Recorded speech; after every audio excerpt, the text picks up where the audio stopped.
Hello, everybody. Welcome back to Everything Actually with me, your host, Ashley Fisher.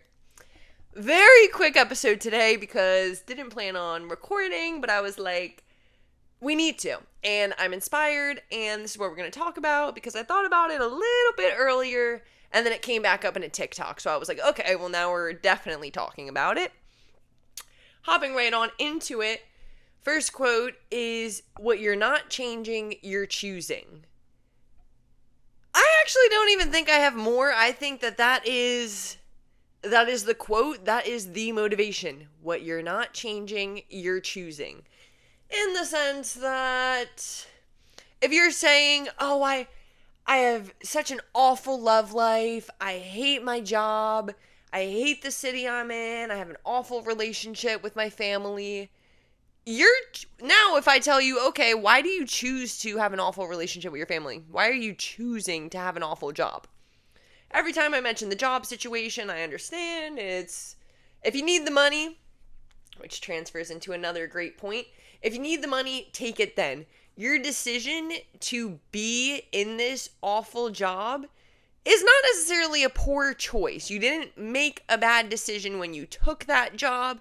You're not making the worst decision by keeping that job. It is fulfilling a different aspect of your life. However, you need to change it at some point when you are able to. Not even that you need to change it. It's just that acknowledge then that you're choosing to have that job. You're sitting complacent in that job.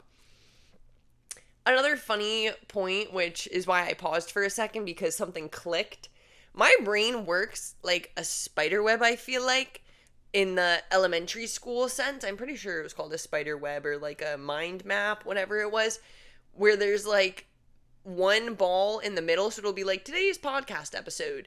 And then it branches off to one topic. And then as I'm talking about that topic, it sticks into another and then another two. And it keeps branching off there. But then we come back to center and then there's other topics. So another one being, somebody's TikTok, he brought up Friends, the TV show. Everybody has seen some of it, a scene of it, an episode. I personally haven't watched like a lot of it. It's only what I've come across or has been like playing on a hotel TV or something.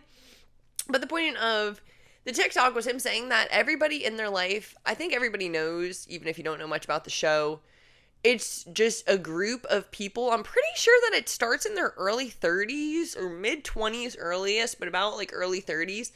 And it's just about them all trying to figure out life.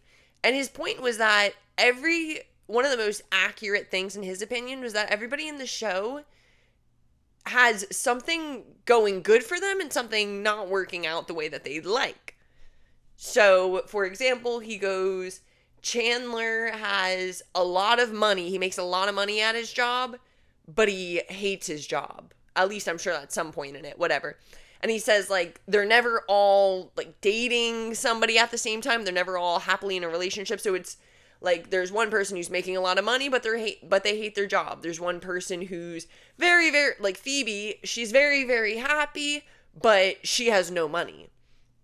And he says that parallels to the real world where it's, in a friend group or even just a group of people, not everybody is on nobody has everything figured out. It's like you get one thing figured out and the other thing's kind of like, oh, still working on it.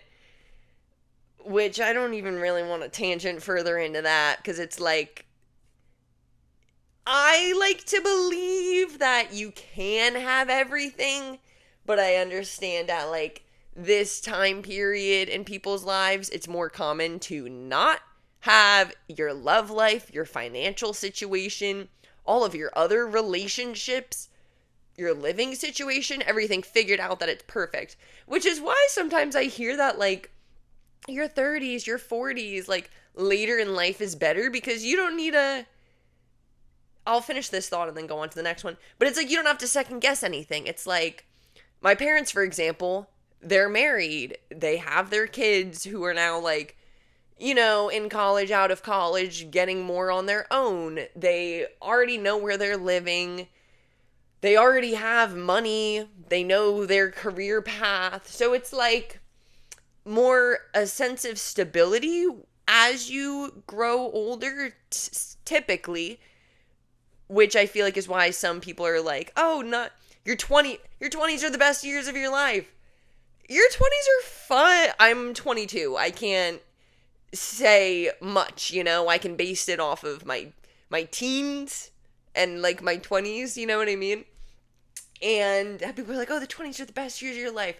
I feel like it's because you're like young, good looking, able, and you have that like endless possibilities on how you can take your life, like what route you can take in life. If you want to become a psychiatrist, if you want to become a trainer, if you want to have a podcast, like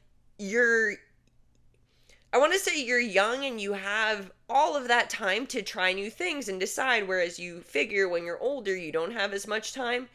I personally don't believe in that because I've heard all of the what's the word I want to use? Not winning stories, but like all of the stories where it's like, oh, Oprah was 40 when she got her show or whatever it was. LeBron was this old. I don't know.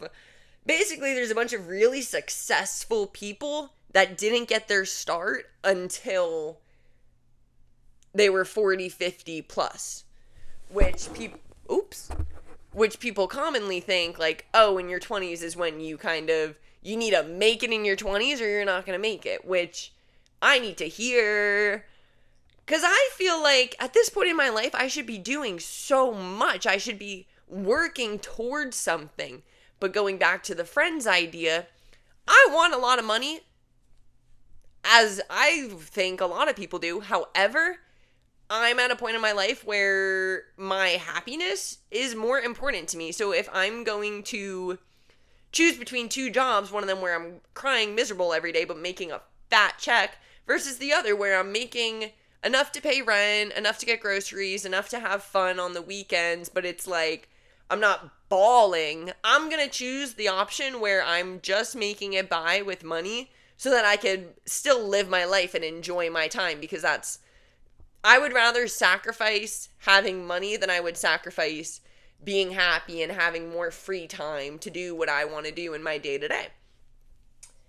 So, those actually weren't even the tangents I was going to go on, but I'm 7 minutes in, so I think that this can be a good short episode where I'm going to round out about. So, my other point was I would like to be more patient. And I'm good at transitions, being like, okay, so now we're going to talk about, but I'm not good at giving the introduction to a topic, so just stick with me. We'll get there. So I'm not the most patient person, in my opinion. I'm not going to say I flip at every instant. Like, I don't know if other people would describe me as impatient. But me personally, especially when driving, I feel like I have very minimal patience. And it's not something that I like about myself. It is not a good quality. Not that I'm saying it affects everybody. It's more like if I'm in the car and somebody, like if people are going slow as poop, I'm like, bruh, like I'm losing my temper. And it's like, it's affecting me the most, in my opinion. Whatever. Moving on from that note, so I would like to be more patient. Now, I've talked about this before, especially with manifesting. You could replace the universe, God, whatever you believe in, that is the overarching. I use overarching in every single episode and I still don't know how to say it. The overarching theme, the overarching power is what I mean to say. What you believe in, so people are like, oh, I believe that God is the superior force. I believe that there's the universe, that there's Buddha, whatever you believe in. Jeez. So, what I'm saying about that is, I did such a bad job at trying to explain this. Sorry, guys. Love you for sticking with me. If I want to be more patient, God isn't just going to be like, boop, you have patience, yay! That's not gonna happen. What will happen, though, is he will put me in those situations where I'm stuck in traffic for 10 extra minutes when it should have only taken me 2 minutes to get to where I needed to go. He's gonna put those situations in my path where I'm going to be tested on I don't mean to be sounding like scriptural, but he's going to put those obstacles in my path to test my patience so that I can overcome it and then be like, wow, I was patient in that experience. I have patience. This is changing for me. I've evolved. I was trying to think of other situations that like the opposite would happen. So how I'm saying I want to be patient, I'm going to be tested with my impatience. I think that it's like maybe with ignorance, if you're scared that you're ignorant, that you don't know anything, you'll maybe be tested by that. Like someone will put you in a situation. Let's say that you're somebody who always pretends that they know what they're talking about, but it's like you really don't know what's going on. So you're like, Lord, please help me be less ignorant. And so you're going to be put in a situation where somebody's like attacking you, being like, oh, well, do you know this? Do you know that? Do you know this? So it's like where you're usually being forced to be ignorant, now you're turning the other cheek and being like, okay, I'm not going to be ignorant. I'll admit that I'm wrong, and then I'll get educated on it, and now I'm educated instead of ignorant. I still can't think of... Here's a good example. If you think that... I talked about this in my last episode where I got pretty vulnerable, so we're just going to like spit it out without getting deep again.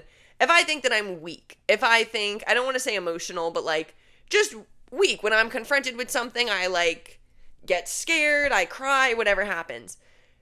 I'm not gonna have these same experiences. Like, let's say the situation at hand is that somebody is yelling at me, somebody's arguing with me.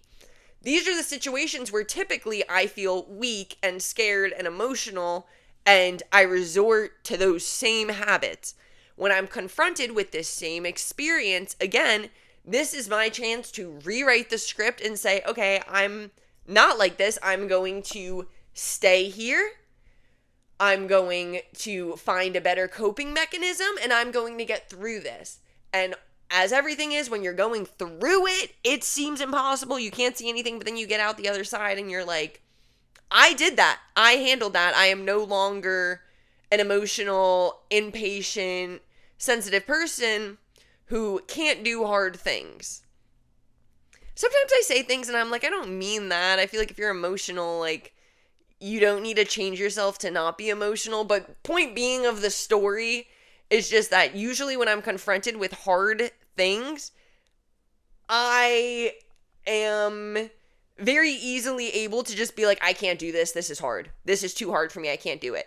And then I create the narrative in my head of, you can't do hard things. So the only way to overcome that is by being challenged by this exterior force and then overcoming it, rewriting the narrative, changing your character and how you feel and believe things about yourself. All right, guys. Honestly, I think that's going to be the whole episode. 13 minutes. Cute, short. We love. The main takeaways are that one quote, what you're not changing, you're choosing. My other point being, everybody's at different points in their life. So, especially, I want to say especially because I can't compare it to a range of other ages, quite frankly, being only 22. But I actually forgot what I was going to say. Oh, you're going to be pretty... I don't want to say pick and choose your battles, but it's like, you're not always going to have everything in the world. Everything's not going to be working perfectly for you. And I think, I don't want to be like, that's kind of beautiful, but in a sense, you're always working to be someone better. You're always working for a better life. But the main importance of that is to not be ungrateful for what you do currently have. So yeah, guys, hope you enjoyed this shorter version of an episode, and thanks for hanging out with me, thanks for chatting with me, and thanks for everything, actually. Bye, guys.